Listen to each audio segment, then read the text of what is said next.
Little Lord Fauntleroy by Frances Hodgson Burnett. Retold by Jennifer Bassett. Chapter 1. A Big Surprise. Cedric Errol and his mamma were very good friends. This was important because there were only two of them.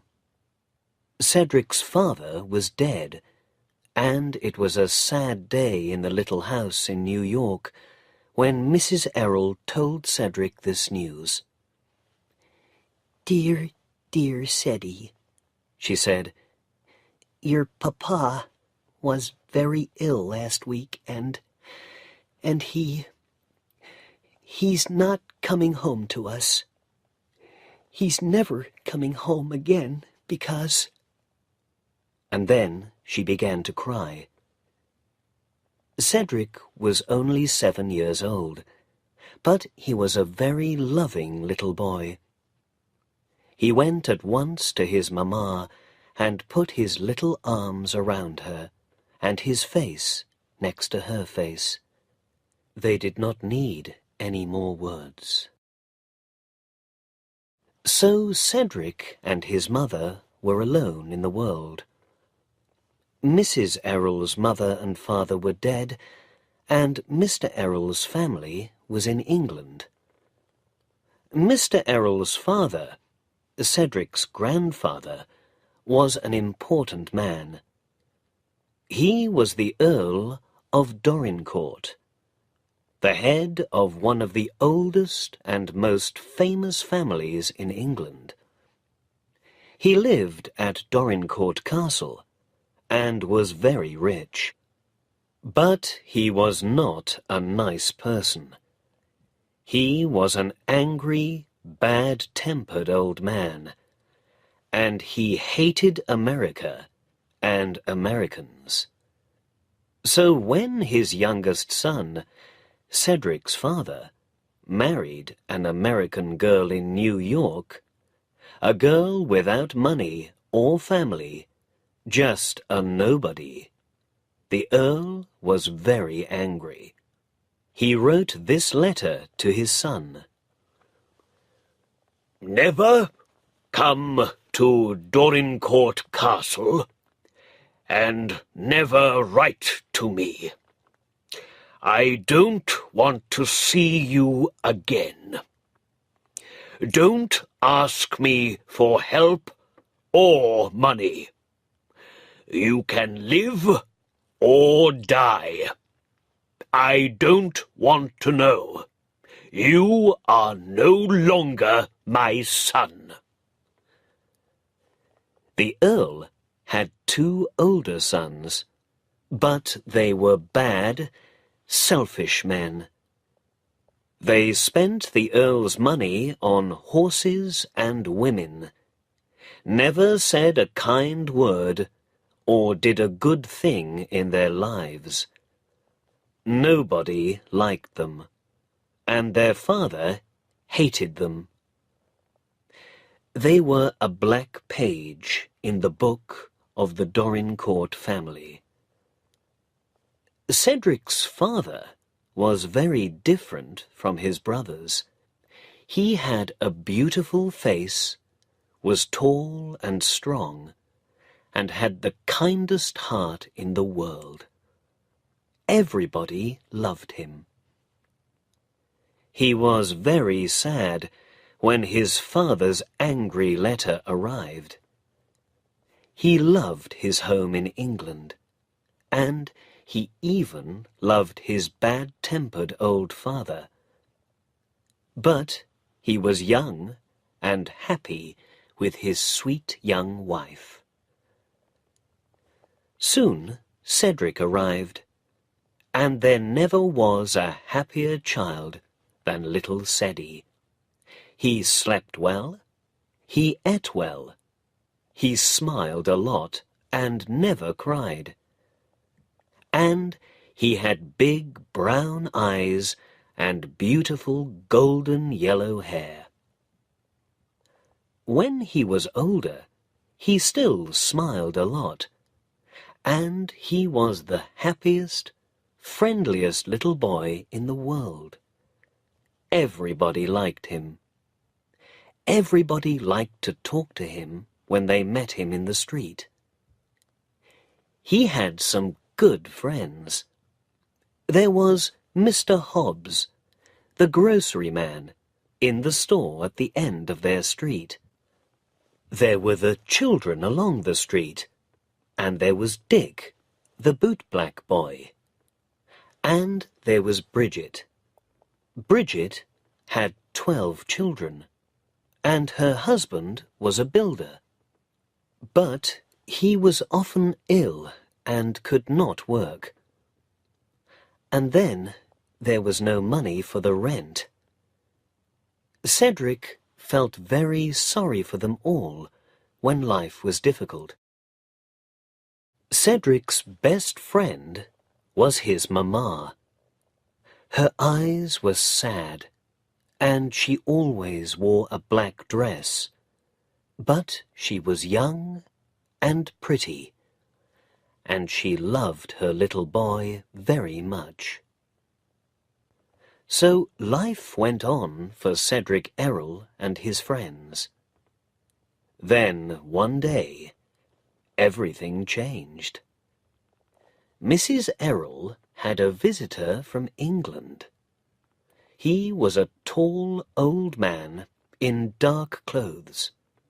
His name was Mr. Havisham, and he was the lawyer for the Earl of Dorincourt. He had some very surprising news for Cedric's mother. "You know that the Earl had 3 sons, Mrs. Errol," he said. "The 2 older sons, Bevis and Maurice, died 2 or 3 months ago, one in an accident and the other from an illness. They were not married, and they had no children. Your husband is dead too, and so his son is now the heir. Cedric Errol is now Lord Fauntleroy, and the next Earl of Dorincourt after his grandfather dies." Mrs. Errol's face went very white. "Oh," she said, "is the Earl going to take Cedric away from me? We are so happy together. I tried to be a good mother to him." Mr. Havisham was not a family man. He was a lawyer, a cold man of business. But he saw that Mrs. Errol was a loving mother. His next news was difficult to say. "I must tell you, Mrs. Errol," he said, "that the Earl is not very friendly to you. He does not like America or Americans, and he was very angry when his son married you. I am sorry to say this, but he does not want to see you. He wants Lord Fauntleroy to live with him at Dorincourt Castle, but he wants you to live in a different house. He is giving you a house called Court Lodge, and there Lord Fauntleroy can visit you every day." Mr. Havisham watched Mrs. Errol carefully. "Is she going to cry?" he thought. He did not know the right words to say to a crying woman. But Mrs. Errol did not cry. She stood for a moment at the window, then turned and looked at the lawyer. "My husband loved Dorincourt," she said quietly. He loved England, and everything English. He was very sad to leave it all. So I think Seti must go back and learn how to be an English earl. She looked at the lawyer with her sweet, sad eyes. I hope the earl can learn to love Seti. He is only little, and he is a very loving child. Mr. Havisham thought about the old earl. He was a bad-tempered, selfish old man, and did not love anyone. But the lawyer did not say this. "Mrs. Errol," he said, "the Earl wants the best of everything for his grandson. He wants him to be happy. Your son is going to have a very good life at Dorincourt." A short time later, Cedric came home from a visit to his friend, Mr. Hobbs, the grocery man. He was very surprised to find a visitor in the sitting room.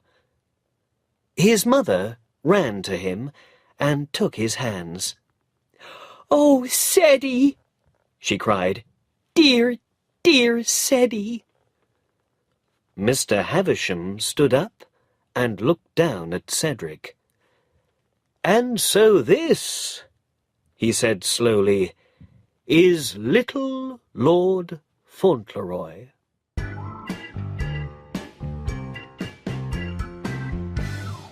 Chapter 2.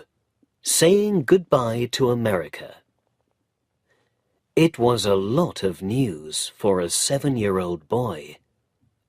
Uncles dying, an English grandfather, a new home in England, a new name.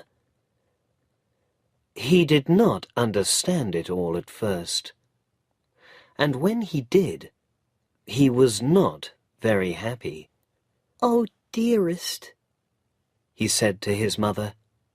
Cedric's father always called her dearest, and so the little boy used the name too. "I don't think I want to be an earl. None of the boys in our street are earls. Please, can I not be one?"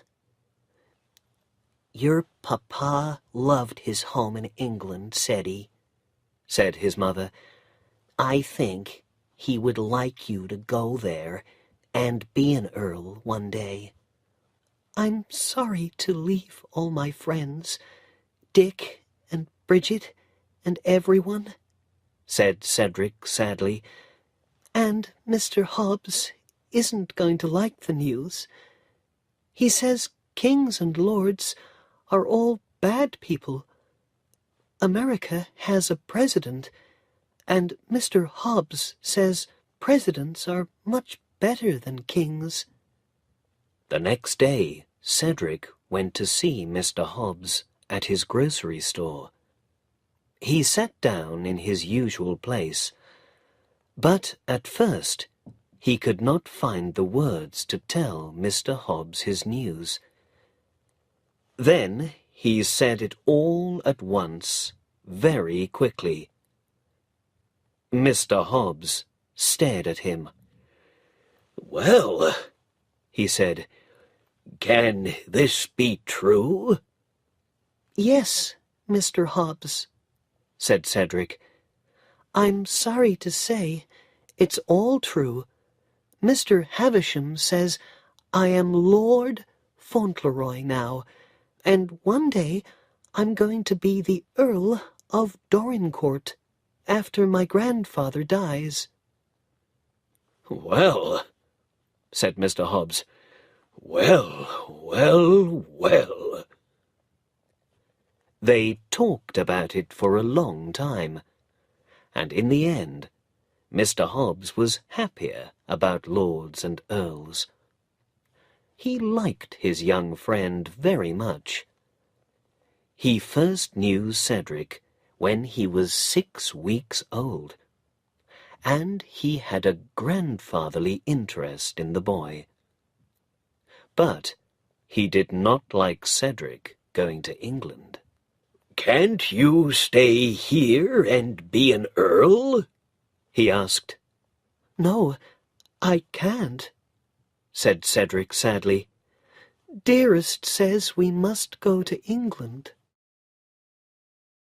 The Dorincourt name was an old and famous one, and the family was very rich, with great houses and castles in England. Mr. Havisham, the family's lawyer for 40 years, knew the Earl very well. He remembered the Earl's words to him before he left England. "I hate that American woman. She married my son because he was an earl's son, and she wanted to be rich. Her son is going to be just like her." But after a week in New York, Mr. Havisham knew differently. "Mrs. Errol married the Earl's son because she loved him with all her heart," he thought. "She's not interested in money. She asks nothing for herself. She only wants her little boy to be happy. I think the Earl is wrong about her and about her little boy." Mr. Havisham was surprised and pleased by the new Lord Fauntleroy. Cedric was a fine boy, tall and strong, with his mother's brown eyes and his father's golden hair. He spoke well, was not afraid of anything, and was friendly with everyone. He had a kind heart, too. Mr. Havisham learnt that very soon. One day, he was with Cedric when his mother was out. Mr. Havisham wanted to talk to him about his new life in England. But Cedric spoke first. "Please, what is an earl?" he asked. "I don't know anything about them. Please, can you tell me?" "An earl is a very important person," Mr. Havisham said. "He usually comes from a very old family. The first Earl of Dorincourt lived 400 years ago." "Well, well," said Cedric. "That was a long time ago. That's interesting. But what does an earl do?" This was not an easy question to answer. "An earl," Mr. Havisham began, "an earl often helps the king. Perhaps he's a soldier for the king. Some earls were very brave men in the old days." "Oh," said Cedric, "my papa was a soldier, and he was a very brave man, you know. I'm pleased earls are brave. It's a good thing to be brave, don't you think?" "Yes," Mr. Havisham said. "There is another good thing about earls. Some of them have money, a lot of money." "That's a good thing to have," said Cedric. "I'd like a lot of money." "Would you?" said Mr. Havisham. "Why?" "Well," Cedric said happily, A person can do so many things with money, you see. I can buy beautiful things for dearest, like books and pretty dresses. I can buy a warm winter coat for Bridget. She lives in our street and has 12 children. And a present for Mr. Hobbs at the grocery store. And then for Dick— Who is Dick? asked Mr. Havisham. Dick is a bootblack, said Lord Fauntleroy. He cleans people's boots in the street, you know. He's one of the nicest people in the world. When I was little, he was very kind to me once. And when someone is kind to you, you never forget it, do you? And what would you like to do for Dick? asked the lawyer. He smiled a little smile. A bootblack, a grocery man, a poor woman with 12 children. Strange friends for the grandson of an earl. Buy the business for him, said the young lord happily. He works for Jake now, and Jake is no good, you see. Dick does all the work, and Jake takes all the money. Dick gets so angry. Dick needs new brushes and new clothes and a sign, and then he can get somewhere. At that moment, Mrs. Errol came home. I am so sorry to be late, she said. I was at the house of a friend. Her husband is ill, and she needs help, poor thing. Oh, cried the young lord. He jumped up from his chair. That's Bridget. I must visit her too. One moment, said the lawyer. He remembered the Earl's words. The boy can have anything. Tell him that. Put money in his pockets, and tell him it came from his grandfather. Mr. Havisham told Mrs. Errol and Cedric about the Earl's money, but he said it more kindly. Then he asked, So, would Lord Fauntleroy like to help this poor woman? At first, Cedric did not understand. His mother put her arms around him. Ceddie, dear, she said, the Earl is your grandpapa, your papa's father. He's very kind, and he loves you, and he wants you to love him. He wants you to be happy and to make other people happy. He's very rich, and he gave Mr. Havisham some money for you. You can give some to Bridget now, to pay her rent, and to buy food for her husband and her children. Isn't that fine, Ceddie? Isn't he good? Cedric's face was suddenly very excited. He looked from his mother to Mr. Havisham. Can I have it now? He cried. Can I run to her house and give it to her this minute?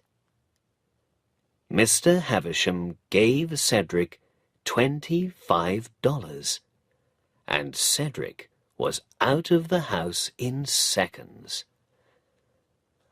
A short time later, Cedric was back, with a big smile on his face. Bridget cried, he said. She cried because she was so happy. I think I'm going to like being an earl. The old lawyer smiled his little smile again. "What's the Earl going to think about that?" he thought. "He gives his grandson money, and the boy gives it to a poor woman to pay her rent." The day for leaving New York came quickly. In the last days, Lord Fauntleroy was very busy. With the Earl's money, Bridget's children all had new clothes, and Mr. Hobbs had a very fine gold watch from his little friend. "Look," said Cedric. "the watch has our names on the back, so you can't forget me." Mr. Hobbs held the watch in his hand, and at first he could not speak. "I'm not going to forget you, my boy," he said at last. "You never forget a good friend, do you?" Dick, too, could not find words at first to thank his little friend. He now had new brushes, a big new sign, and the best bootblack business in New York. On the last day, he came to the house to say goodbye. "I'm sorry he's going away. I really am," he said to Mr. Havisham. "I never had a friend like him." Dick shook Cedric's hand for a long time. "Goodbye," he said. "Write and tell me all about it, Earls and everything." That evening, Cedric's mamma was very quiet. Cedric held her hand. "It's sad saying goodbye to all our friends and our little house, isn't it, dearest?" he said.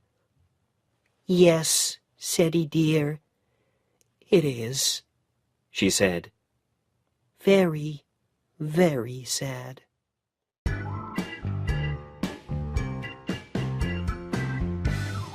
Chapter 3.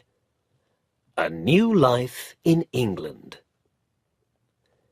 The ship from New York to England took 11 days, and the young Lord Fauntleroy made a lot of friends in that time.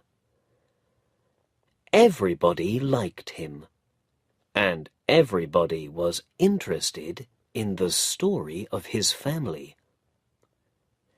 Cedric learned a new piece of the story on the ship. "We're going to have different homes," said he. His mother told him. "You must live in the castle with your grandfather, and I have a little house called Court Lodge, not far away. You can run in and see me every day." Cedric could not understand this, and was very unhappy about it. "But why?" he asked again and again. "When you are older," his mother said sadly, "I can tell you, but not now." To Mr. Havisham, she said this. "The Earl hates me and does not want to see me. I don't want Cedric to know that, because how could he understand it? He is a loving child, and I want him and his grandfather to be friends. It is better for the Earl that way. I don't like it, Cedric said later to Mr. Havisham. but Dearest tells me I must live with my grandfather because, you see, all his children are dead. You must be sorry for a man when all his children are dead. Mr. Havisham smiled. He enjoyed his little talks with Cedric very much. "Are you going to like the Earl?" he asked. "Yes," said Lord Fauntleroy. "Of course, a boy must like his grandfather. And he's very kind to me." On his first night in England, Cedric stayed with his mother in her little house near the castle. But Mr. Havisham went up to the castle to see the Earl. The Earl was in a big chair by the fire. He had a bad right foot, and it gave him a lot of pain. And when his foot was painful, the Earl was even more bad-tempered than usual. "Well, Havisham," he said, "what's the news?" Mr. Havisham began to tell him about the ship. But the Earl did not want to hear about that. "Yes, yes, yes," he said angrily. "But what about the boy? What kind of a boy is he? Is he stupid? What does he look like? Does he talk all the time in that stupid, noisy American way?" Mr. Havisham smiled his little lawyer's smile. "He is different from most English children, I think. But one thing, my lord. The boy knows nothing about your feelings about his mother. She said nothing to him because she wants you and him to be friends. So he thinks you are the kindest grandfather in the world." "He does, eh?" said the Earl. "So when you speak of his mother, please be careful." "Ha!" said the Earl. "The boy's only 7 years old." "Those 7 years were all at his mother's side," said Mr. Havisham, "and she has all his love." The next afternoon, the Earl's carriage carried Lord Fauntleroy and Mr. Havisham up to Dorincourt Castle. At the great front door, all the servants of the house waited to see the new Lord Fauntleroy, the little boy from America. When Cedric got out of the carriage, everybody had something to say about him. "Oh, look! He's just like his father, with the same hair, the same eyes. The dear little boy. And he's got his father's happy smile, too. Look!" "I'm sorry for him, living with that bad-tempered old man. Nobody ever gets a kind word out of the Earl. And his poor young mother, living all alone at Court Lodge, without her little boy. I'm sorry for her, too. Cedric smiled and said hello to everybody in his usual friendly way, and went into the house with Mr. Havisham. One of the servants, a tall young man, took Cedric to the back of the house and opened a door. "Lord Fauntleroy, my lord," he said. Cedric walked down a long room to a fire at the end. There was a big chair there, and an old man in it, with white hair and black eyes. Cedric came close to the chair. "Are you the Earl?" he said. "I'm your grandson. Mr. Havisham brought me." He held out his hand. "I'm very happy to see you." The Earl shook hands with him, very surprised. He stared at the strong, beautiful little boy in front of him, with his golden curly hair and his friendly, open face.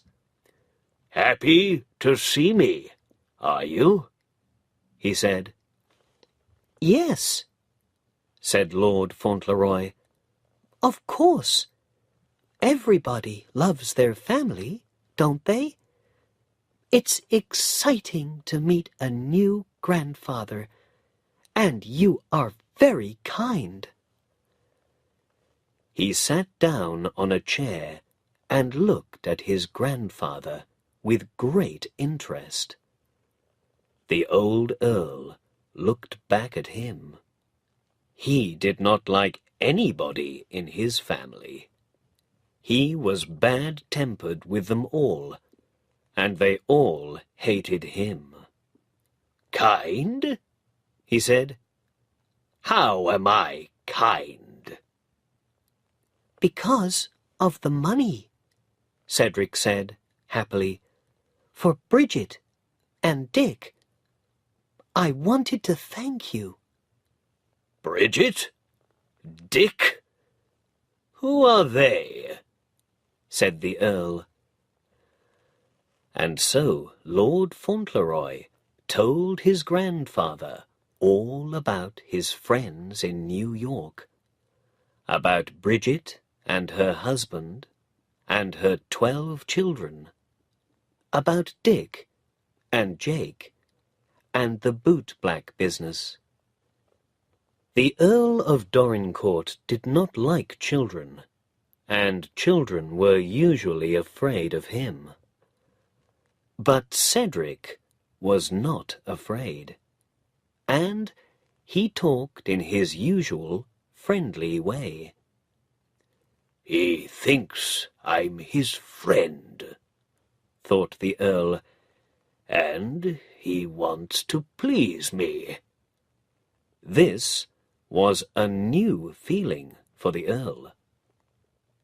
Cedric was only a little boy from America, but perhaps it was nice for the Earl to see a smiling face for once. They talked all evening, through dinner and after dinner. In the end, Cedric went to sleep in front of the fire. The Earl called a servant. "Carry Lord Fauntleroy up to his bedroom," he said. "Be careful with him. The boy's tired."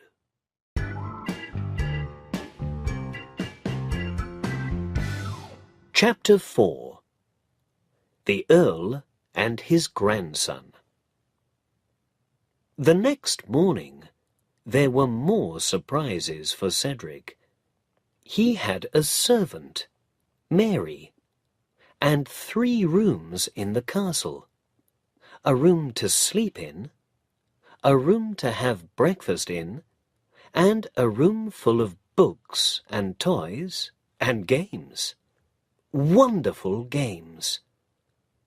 Later, when he went down to the Earl in the long room, he took one of the games with him. "Thank you very much for all the wonderful things. You're so kind," Cedric said happily. "This game is really good. Would you like to play it with me?" The Earl was in a bad temper, and his foot was painful. He did not give money and toys to his grandson because he had a kind heart. He gave these things because he wanted the boy to forget his mother. He opened his mouth to say, "No, I don't play children's games," but he did not say it. He said, "Very well, you can teach me." When the tall young servant came in with a visitor, Mr. Dawson, the vicar, they heard excited cries and laughing. "That's 2 out. Bad luck, Grandfather." Mr. Dawson usually hated his visits to the old Earl, but today was different and surprising. "Good morning, Dawson," the Earl said. "My grandson is keeping me busy." He put his hand on Cedric's head and nearly smiled. "What is it today, Dawson?" "It's Higgins of Edge Farm, my lord," said Mr. Dawson. "He can't pay his rent. He needs more time." Every house in the village and every farm for miles around Dorincourt all belonged to the Earl.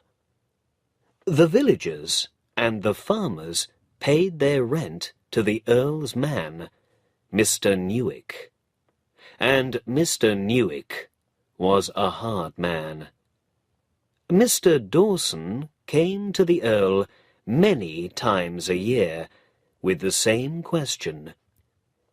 "Can this family or that family have more time to pay their rent?" And the answer was always, "No." "Higgins," said the Earl, "he's a bad farmer, and he's always late with his rent, Newick tells me." "His wife is ill, and 2 of his children," Mr. Dawson said. "and Newick wants to put them all out of the house into the street. Higgins came to me yesterday to ask for help. Another month, he says, and he can find the rent." "Huh! They all say that," said the Earl, looking angry. Lord Fauntleroy listened to every word of this. He began to feel a great interest in Higgins and his family. "It was the same for Bridget and her family," he said. The Earl jumped a little. "I forgot you," he said. "I forgot we had a philanthropist in the room." He stared at the boy for a minute. "Come here," he said. Cedric went and stood next to him. "What shall we do about Higgins, then?" said the Earl. "Tell me." Mr. Dawson began to feel worried. How could a 7-year-old child answer a question like that. Lord Fauntleroy put his hand on his grandfather's arm. "Well, I'm just a little boy, so what can I do? But you can do anything," he said. "Who's Newick?" "He works for me," said the Earl, "and some of my villagers don't like him very much." "Are you going to write to him now?" Cedric asked. "Shall I bring you a pen and some paper?" In Cedric's world, there was only one answer to the question about Higgins. Of course, he must have more time. Of course, Newick must leave the family alone. The Earl looked at him. "Can you write?" he asked. "Yes," said Cedric. "but not very well." "Bring the pen and paper, and you write the letter." Lord Fauntleroy's face went red. "But my spelling isn't very good," he said. The Earl smiled a little. "Higgins isn't interested in your spelling. I'm not the philanthropist. You are." And so Cedric wrote a letter to Mr. Newick. It was true. The spelling was not very good. "Dear Mr. Newick, please leave Mr. Higgins alone for now. He can pay when he is ready. Yours, Fauntleroy." Mr. Dawson went away and took the letter for Mr. Newick with him. He took a happy heart with him, too. There were changes at Dorincourt Castle. After Mr. Dawson's visit, Cedric looked at the clock. "Can I go to Dearest now?" he said to his grandfather. "She's waiting for me." "There is something for you to see first," said the Earl. "Thank you," said Fauntleroy, his face red again. "but I think I must see it tomorrow. Dearest is waiting." "Very well," said the Earl. Then he said, "It's a pony." "A pony?" cried Fauntleroy. "Is it a pony for me? Like the things in my room upstairs?" "Yes," said his grandfather. "Would you like to see it?" "A pony!" Fauntleroy said again. He was very excited. "How kind you are! You give me everything. I want to see it very much, but there isn't time now." "Perhaps you can go to see your mother another time," said the Earl. "Tomorrow, or the day after." "Oh, no," said the boy. "She thinks about me all the time, and I think about her too. I must go now." They went down to Court Lodge in the Earl's carriage. Cedric talked all the time, very happily. "You're a very kind man, Grandfather. You're always doing good things and thinking about other people." He counted on his fingers. "Do you know, 27 people are happy because of you? 27! The Earl said nothing. He thought about his life, a rich, selfish, bad-tempered life, without friends or loving family. When did I say a kind word, or do a good thing? Now this child is calling me kind and good, and I know that is not true.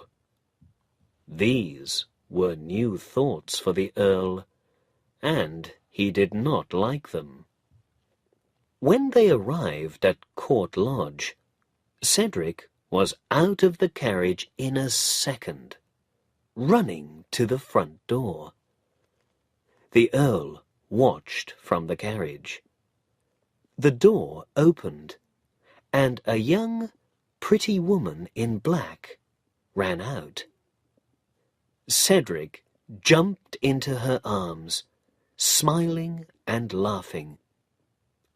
The Earl closed the window, and his carriage drove away.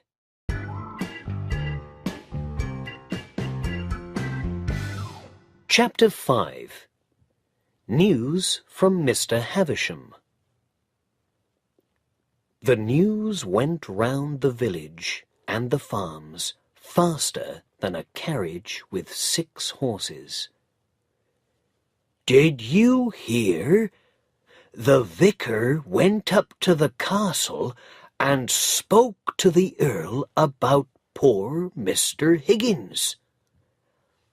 And the boy was there, little Lord Fauntleroy.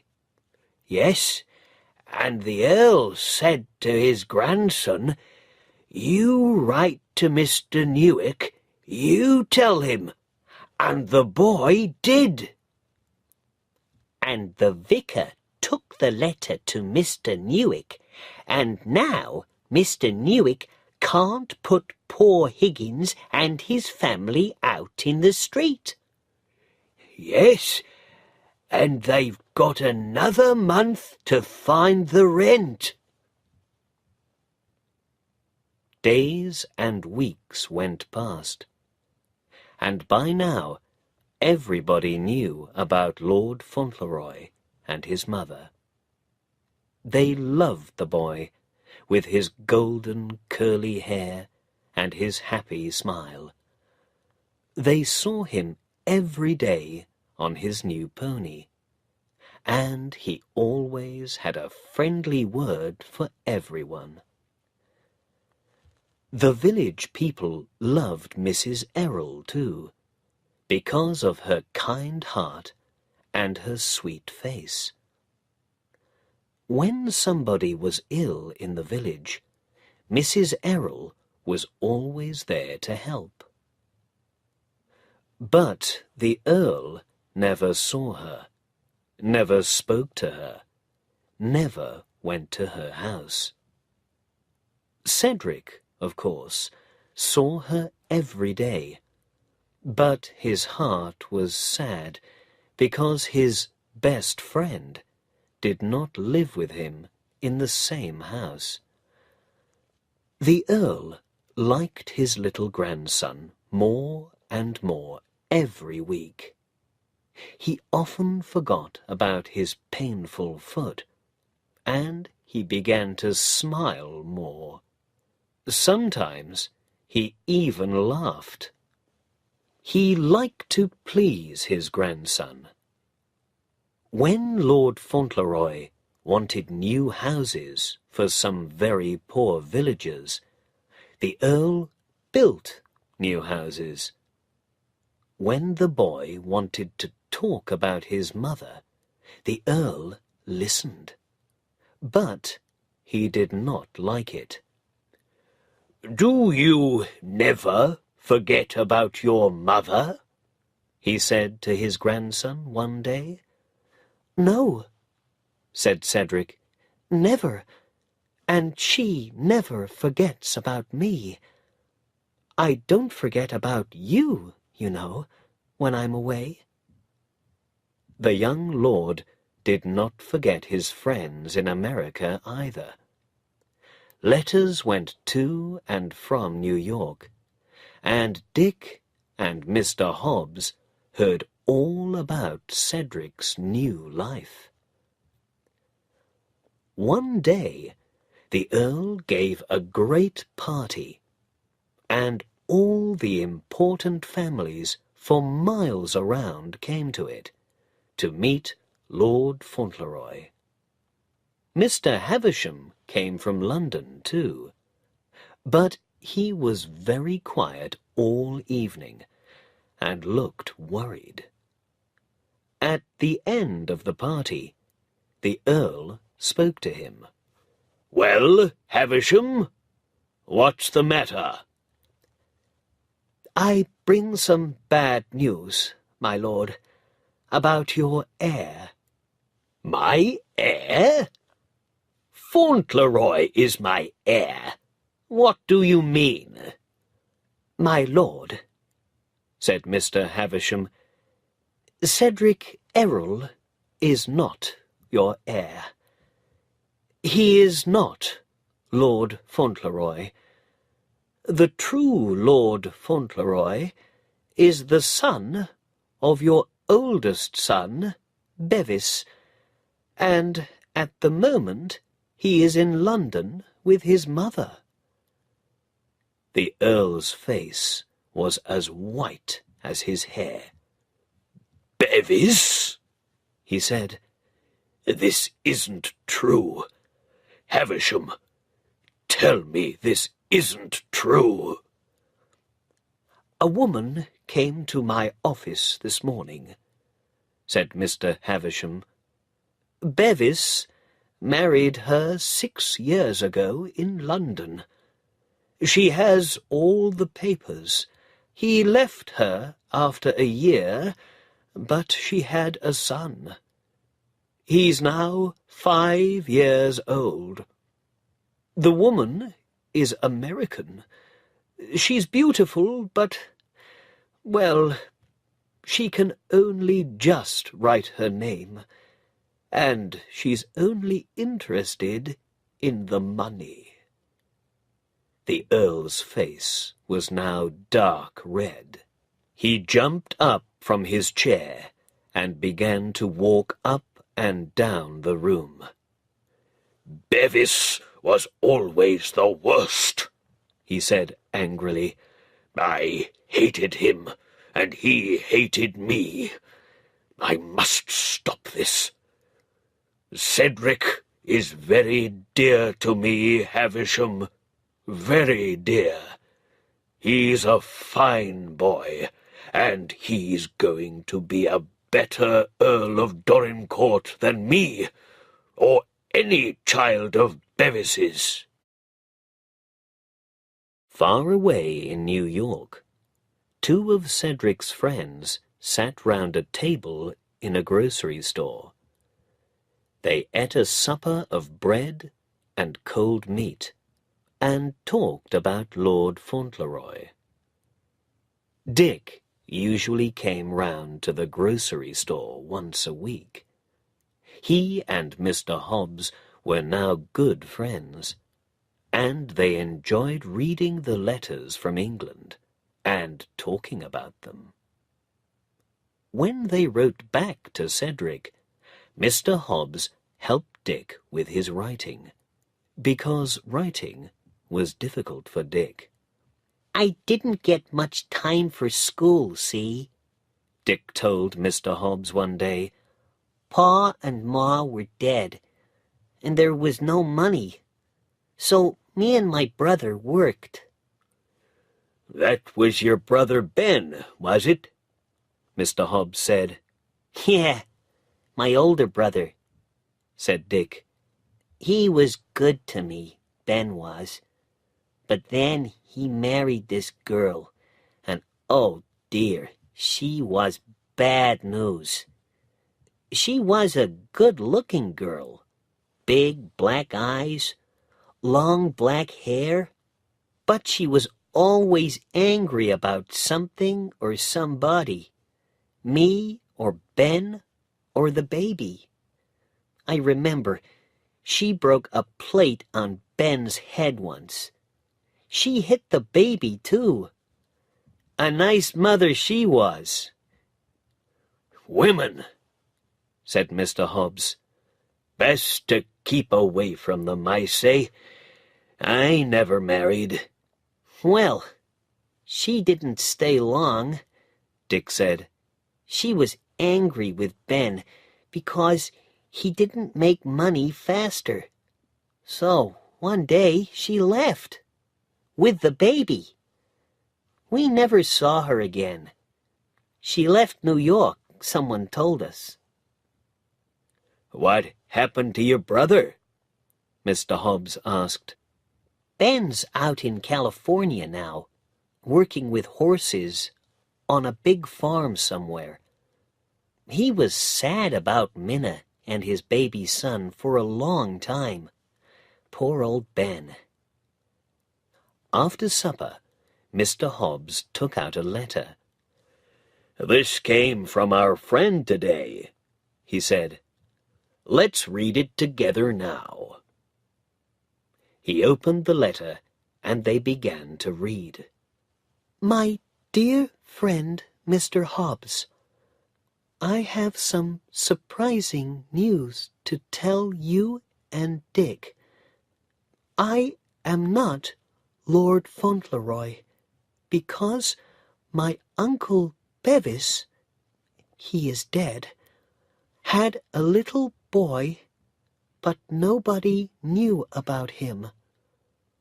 My Uncle Bevis was the oldest son of the Earl, and so his son is Lord Fauntleroy, and I am just Cedric Errol again. My papa was the youngest son, and youngest sons don't have anything, so I am not very rich, and I am going to learn to work, perhaps with horses, because I like them a lot. My grandfather is very angry about it, and I never saw him angry before. With love, from your old friend, Cedric Errol, not Lord Fauntleroy. "Well," said Mr. Hobbs, "well, I don't know. Did you ever hear anything like that before?" No, I didn't, said Dick.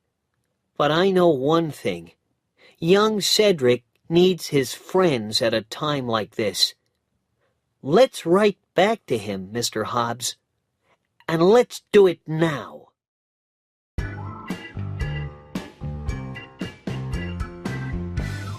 Chapter 6. News from America. The story about the new Lord Fauntleroy was soon in all the newspapers in England. And in Dorincourt village, of course, nobody could stop talking about it. "The Earl is so angry about it. He doesn't like the woman, and he doesn't want the boy." Yes, and they say he's got 20 lawyers in London, all working on it, looking into things, asking questions. Did you see the woman, Bevis's wife, when she came to the castle with her boy? She's a tall, black-eyed thing with a hard face. Not a nice woman, and nothing like our sweet, kind Mrs. Errol. And the boy's nothing, when you think about our dear little lord. How's it all going to end? Who knows? When the Earl told Lord Fauntleroy the news, the boy listened carefully. Then he asked, with a worried look in his big brown eyes, Can they take dearest's house away from her? No, the Earl said. They can take nothing from her.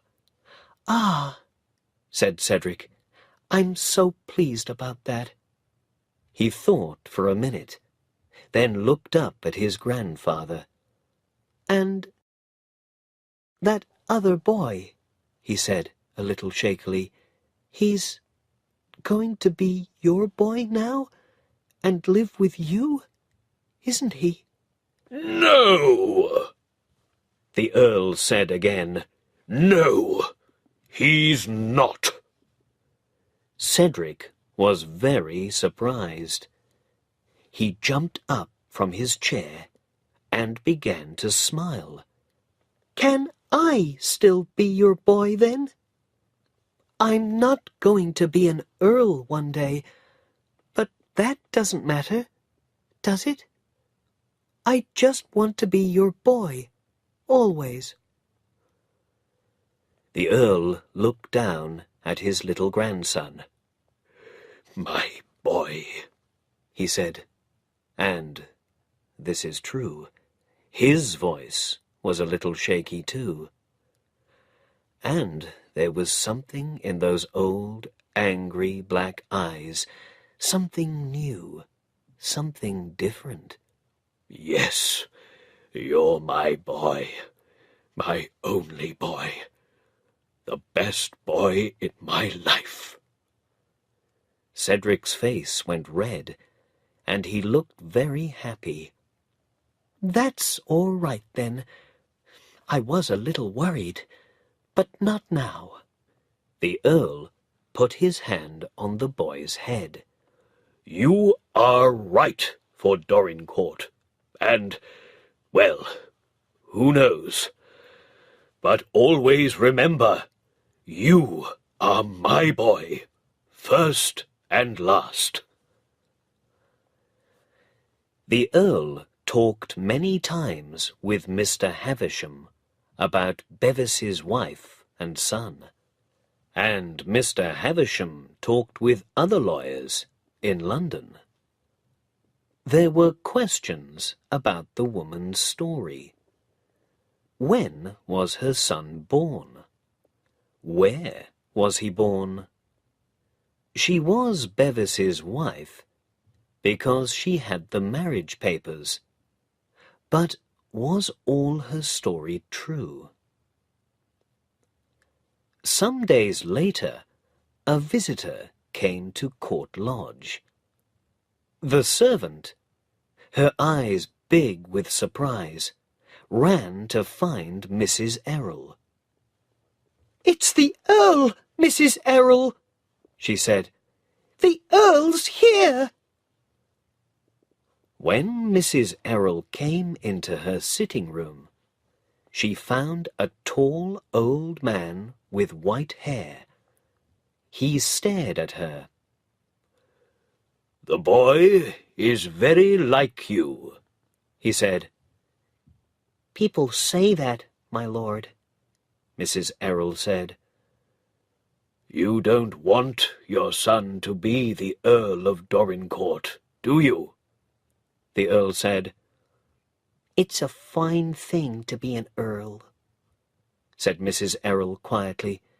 "but it's more important for my son to be a true, kind, brave man like his father." Not like his grandfather, you mean, said the Earl. "I don't know his grandfather." Mrs. Errol looked up into his face. "But I know that Cedric loves you." The Earl began to walk up and down the room. Yes, and the boy is very dear to me, he said. I'm an old man, tired of life. But then I found someone to live for. And now this other boy. Havisham told you about him. He came back and stood in front of Mrs. Errol. I am miserable, he said. "Miserable!"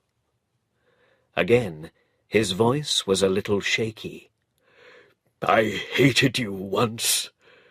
I don't know why.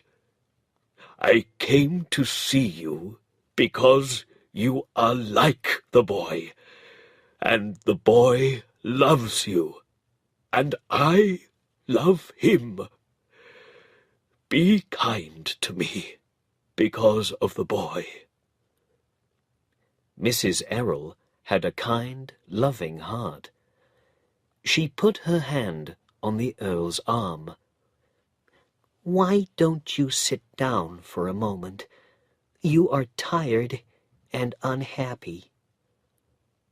The Earl sat down, and they drank tea together and talked.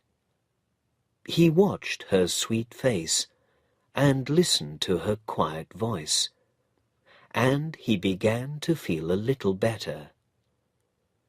Before he went away, he looked around the room. "This is a happy room," he said. "Can I come again and talk to you?" "Of course, my lord. Come when you like." The English newspapers could not stop writing about the Lord Fauntleroy story. And soon American newspapers began to write about it too. Mr. Hobbs read everything, and he and Dick talked about it every day. Dick was a very good bootblack, and a lot of people came to him. One of them was a young lawyer, and one day he gave Dick his newspaper. "Here's a paper for you, Dick," he said. "This one's got pictures in it. An English castle, and this English earl and his son's wife. Well, she says she's his son's wife, but the earl says not. I don't... Hey, Dick, what's the matter?" Dick stared at the picture in the newspaper with his mouth open.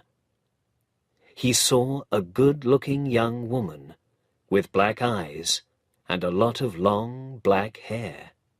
"I know her!" he cried. "I know her like the back of my hand. It's Minna! It's my brother Ben's wife!"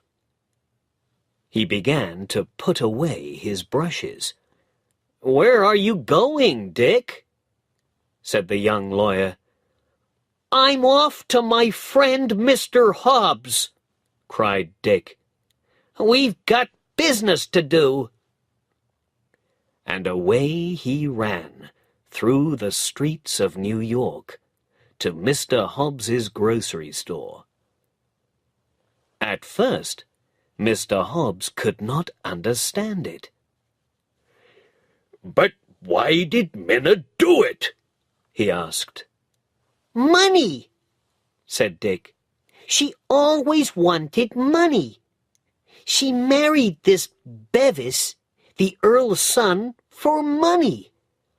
And now she wants to get our Cedric's money. Well, she's not going to.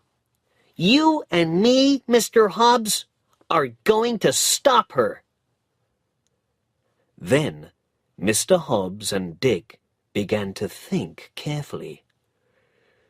"Dick, you write to Ben, and I'm going to write to Cedric," said Mr. Hobbs.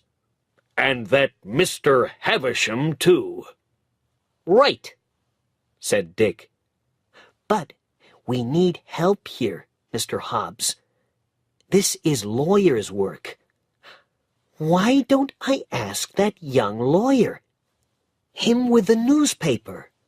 Dick's friend, the young lawyer, was very surprised by the story, but very interested.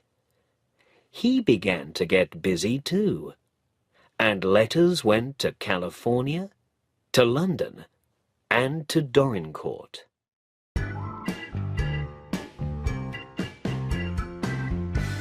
Chapter 7. Changes at the Castle. Wonderful things always happen quickly. Letters went to and from America and England, and soon Mr. Hobbs, Dick, and Dick's brother Ben were on a ship to England. Things happened quickly because Minna, and it was Minna, was a bad woman, and a stupid one too. When she married Bevis, the Earl's son, she was still Ben's wife, and you can't have two husbands. Her son Tom was 8 years old, not 5, so he was Ben's son, not Bevis's son. She was in a sitting room in the Dorincourt Hotel when the end came. The door opened, and in came 3 people, Mr. Havisham, a big young man, and the Earl of Dorincourt. Minna jumped to her feet with a cry. "Do you know this woman?" Mr. Havisham said to the big young man. "Yes," said Ben. "I know her, and she knows me." And that was the end of Minna. She left the hotel, and nobody ever saw her again. Ben took his son Tom back to California with him, and with the Earl's help, he bought a little farm there. When the Earl left the hotel, he went at once to his carriage. "To Court Lodge," he said to his servant. He came into the sitting-room at Court Lodge and found Cedric with his mother. The Earl looked taller and younger, and there was a smile in his black eyes. He looked at his grandson. "So, here," he said, "is Lord Fauntleroy." Mrs. Errol stood up. "Oh, is he truly Lord Fauntleroy?" she asked. The Earl took her hand. "Yes," he answered, "he is." Then he put his other hand on Cedric's head. "Fauntleroy," he said, "ask your mother this. When is she coming to us at the castle?" Lord Fauntleroy put his arms round his mother. "To live with us," he cried. "To live with us always." Mrs. Errol looked at the Earl with her sweet, sad eyes. "We need you," the Earl said. "We need you very much."